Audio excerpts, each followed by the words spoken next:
Bienvenidos a participar del Centro de Estudios Financieros junto con el equipo del Observatorio IFRS.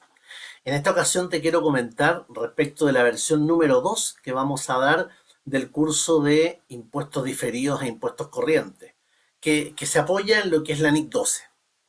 Brevemente te quiero comentar cuáles son los desafíos que queremos abordar contigo en este programa. Este programa inicia ahora a fines de noviembre. Vamos a estar juntos el 22, 23, 24 y, y es importante comprender cuál es el alcance de esta norma, cuáles son los beneficios que tú puedes obtener. Primero, vamos a recorrer conceptualmente cómo fue que llegamos a la NIC 12. Y ahí tú vas a entender que existen distintas formas en las cuales se ha enseñado el tema del impuesto diferido.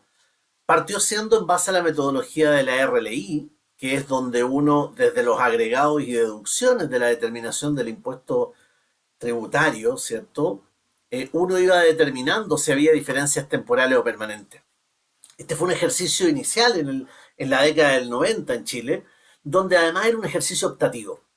Sin embargo, después, ya en el año 2000, el Boletín 60, época antigua, ¿cierto?, genera una metodología llamada metodología del balance. Y uno de los principales cambios entre la metodología de la RLI y la metodología del balance es que la metodología del balance pretendía controlar el saldo acumulado del impuesto diferido.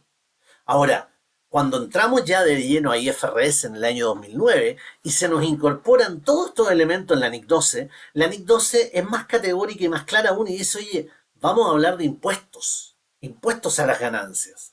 Y estos pueden ser impuestos corrientes o impuestos diferidos. Y estos además se reflejan en el estado de resultado en el impuesto a la renta. Entonces, tenemos un desafío. Queremos compartir contigo, primero, entender esta secuencia. Metodología de la RLI, metodología del balance, hasta llegar a la metodología del pasivo, que es similar a la del balance con algunas características que vamos a recorrer durante el desarrollo del programa.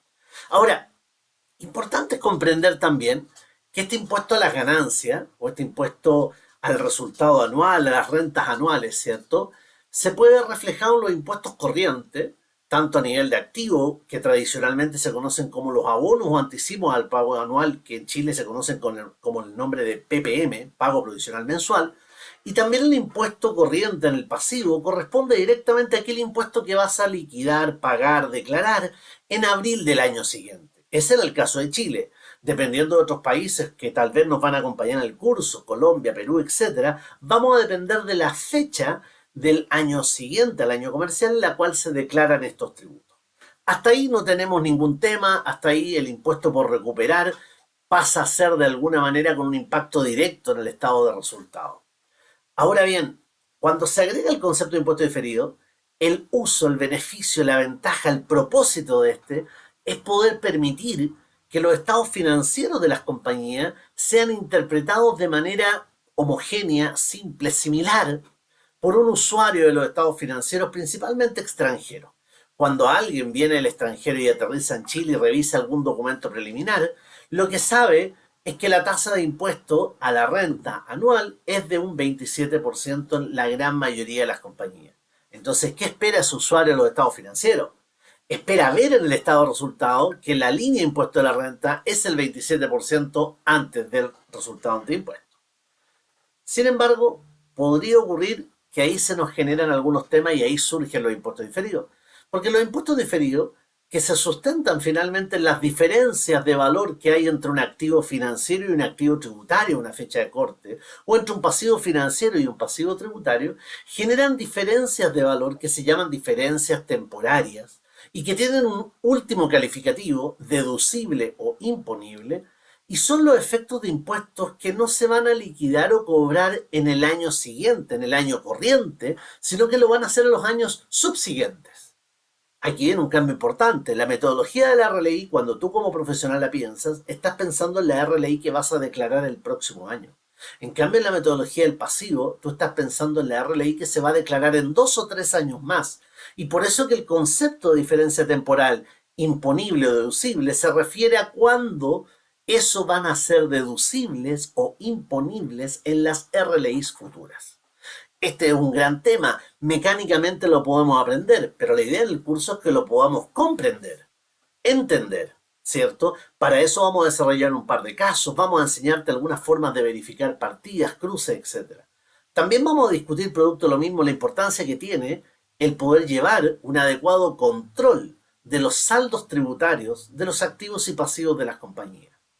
Y por último, no siendo la única temática, pero un último tema central, es importante comprender el impacto organizacional y de control que tiene este efecto del impuesto, porque el impuesto a la renta en el estado de resultados se alimenta tanto de impuestos corrientes como de impuestos diferidos.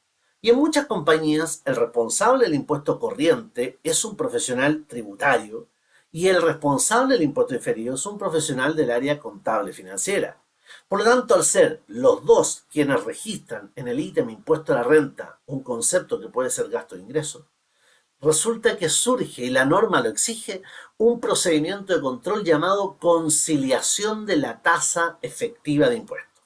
Y esto lo que permite es que tú demuestres, evidencies, concilies por qué el impuesto a la renta en el estado de resultados financieros es más, menos o igual a la tasa legal de impuestos del país. En este caso de Chile un 27%. Y si es distinta, tienes que explicarlo.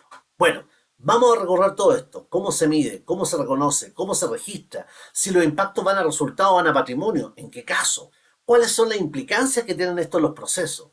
¿Cuáles son las implicancias que debería considerarse el generar una política contable en esta materia? Y por último, vamos a ver cómo se presentan y revelan los estados financieros estas situaciones.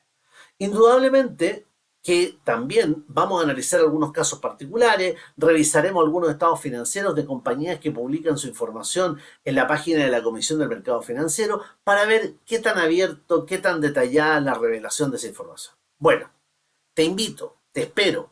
Queremos no solamente aprender una técnica, sino que en este taller también queremos discutir, comprender y entender, ¿cierto?, los impactos de la información financiera.